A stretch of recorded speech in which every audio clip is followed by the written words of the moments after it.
നമസ്കാരം മക്കളെ, നമുക്ക് പഠിക്കാം. ഇന്ന് നമുക്ക് എൺ എന്ന ചില്ലക്ഷരം വരുന്ന കുറച്ചധികം വാക്കുകൾ പഠിക്കാം.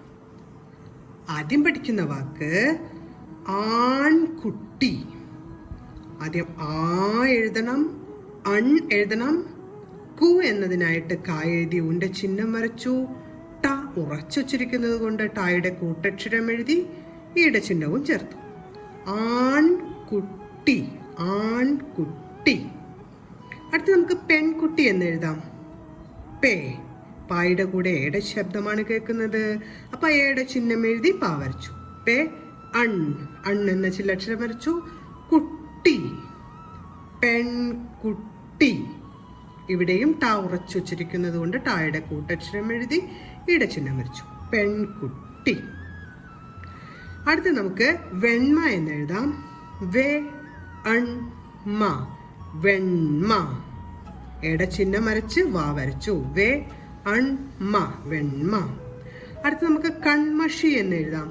ക അൺ മ ഷി, കൺമഷി, കൺമഷി. അടുത്തത് മൺകൂട്ടം. മ അൺ, മൺ. കാ എഴുതി ഉണ്ട ചിഹ്നം കു, ടാ എഴുതി അമ്മിന്റെ ചിഹ്നം വരച്ചു.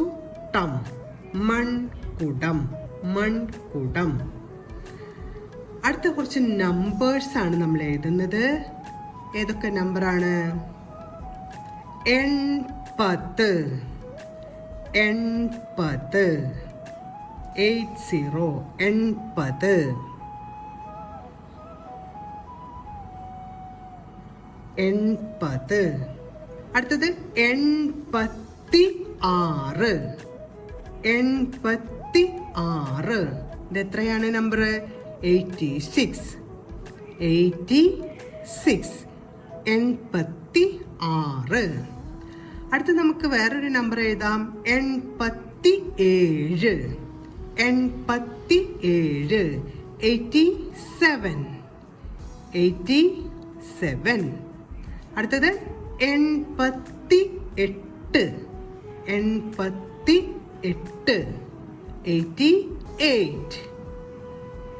8 എന്നൊക്കെ നമ്മൾ മുൻ ക്ലാസ്സുകളിൽ പഠിച്ചതാണ് അല്ലേ? 8, 7, 6 ഇതെല്ലാം നമ്മൾ മുൻ ക്ലാസ്സുകളിൽ പഠിച്ചതാണ്. അപ്പൊ 88 എന്നെഴുതാൻ പഠിച്ചു. അടുത്തത് 80,000, 80,000, 80,000, 80,000, 80,000, 80,000. ഇന്ന് നമ്മൾ എൺ വരുന്ന കുറച്ച് വാക്കുകളാണ് പഠിച്ചത്. അതിൽ എന്ന ചില്ലക്ഷരം വരുന്ന കുറച്ച് നമ്പേഴ്സും പഠിച്ചു. നമ്മൾ ഇന്ന് പഠിച്ച എല്ലാ വാക്കുകളും പറഞ്ഞുകൊണ്ട് എഴുതി പഠിക്കാൻ ശ്രമിക്കണം. അടുത്ത ക്ലാസ്സിൽ കാണാം മക്കളെ. നമസ്കാരം.